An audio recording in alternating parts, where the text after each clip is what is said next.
Hello everyone. In the last video, we have covered the product mix and dimensions. ठीक है, जो हमने dimensions पढ़ी थी, it is width, depth and consistency. ठीक है, और length भी मैंने करवाया था, but आपके CBSE के study material में नहीं है, but you should know it. Now product line. What is product line? It is a group of products that are closely related. Because ठीक है, why? Because they function in a similar manner or sold to the same customer group.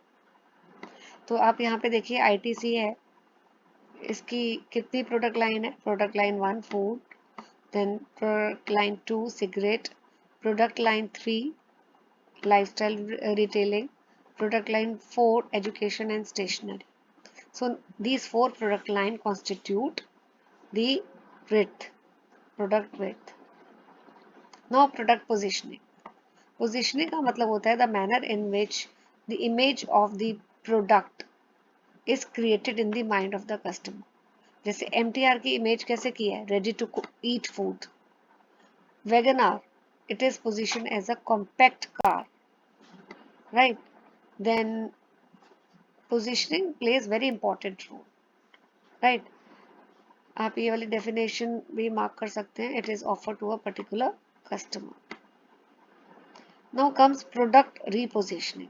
See, positioning आपने product की कर दी, तो फिर repositioning की जरूरत क्यों पड़ी? पहले तो हम इसकी डेफिनेशन पढ़ लेते हैं, उसके बाद I will explain. It refers to the manner in which marketer changes the whole product in order to satisfy a particular segment और कस्टमर. सी बेसिकली क्या होता है, जब आप पहली बार पोजिशनिंग कर देते हो तो इट इज पॉसिबल कि आपको वो एक्सेप्टेंस प्रोडक्ट को ना मिले कस्टमर से, तो उसकी रीपोजिशनिंग की जाती है. जैसे nano car when it was launched initially, it position itself as middle class car. तो मिडिल क्लास के जो लोग थे, they got hurt, their sentiments were very hurt.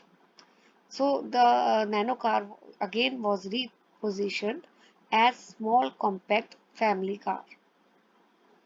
ठीक है, तो इसलिए रीपोजिशनिंग भी कई बारी की जाती है जब प्रोडक्ट की जो पहले पोजीशनिंग की गई थी वो एक्सेप्टेड नहीं थी कस्टमर्स को. Then product differentiation.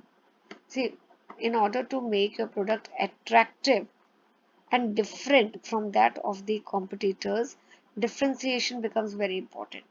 आप अपने प्रोडक्ट को कॉम्पिटिटर्स के प्रोडक्ट से डिफरेंट कर सकते हो by making some changes in the quality, making your quality product quality better than that of the customers. Design उसका डिफरेंट कर सकते हो, आपका प्रोडक्ट सपोर्ट सर्विसेज दे, जैसे after sale services, warranty, guarantee.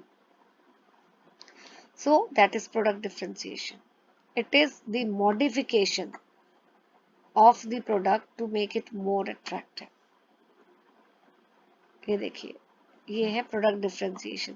जैसे competitors हैं ये 4, बाकी 3 competitors के product same है, but आपका जो product है वो different है.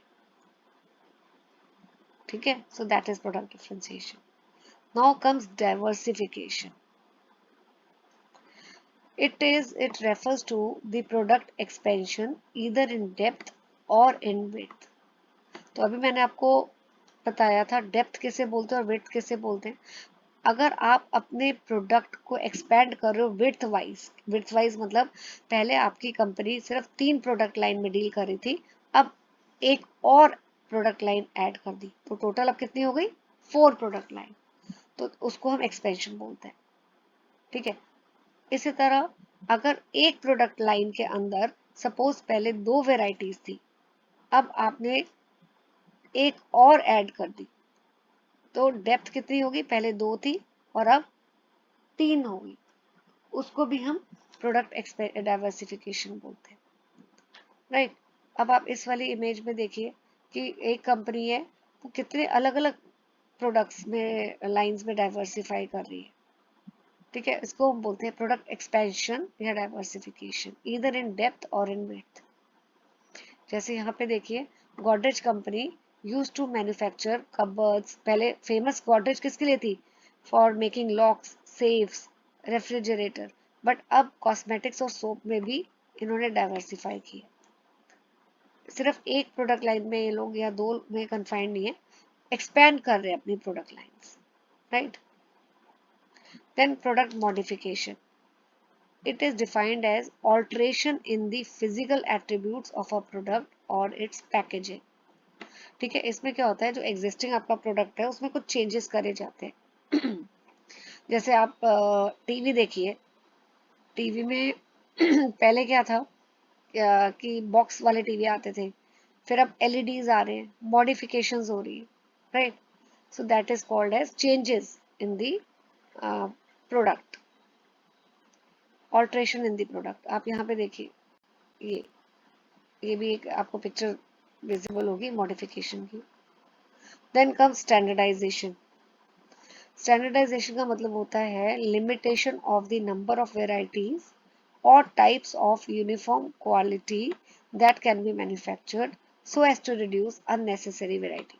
इन सिंपल वर्ड्स, जैसे रेडीमेड शर्ट्स है या ट्राउजर्स है, आप एक स्टैंडर्ड साइज लेके मैन्युफैक्चर करते हो। जैसे आपको मार्केट में जाओगे, आप बोलोगे मुझे स्मॉल चाहिए या मीडियम चाहिए या लार्ज साइज चाहिए, तो एक स्टैंडर्ड साइज होता है, उसके अकॉर्डिंगली सारे शर्ट्स मैन्युफैक्चर होती है।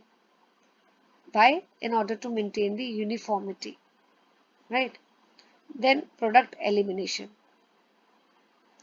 अगर कोई प्रोडक्ट आपको रेपिटेटिवली प्रॉफिट जनरेट करने की जगह लॉस सफर करवा रहा है, तो बेटर क्या रहता है, आप उस प्रोडक्ट की प्रोडक्शन बंद कर दो, उसको एलिमिनेट कर दो। That is called as product elimination.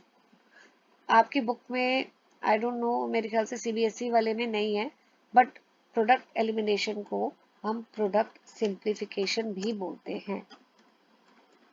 आपने अपनी प्रोडक्ट लाइन सिंपल कर दी है, right. So with this, your product terms wala topic is over. Keep watching, keep learning, keep enjoying the video, and please hit the like button, share with your friends, and do subscribe to my channel. Thank you for watching.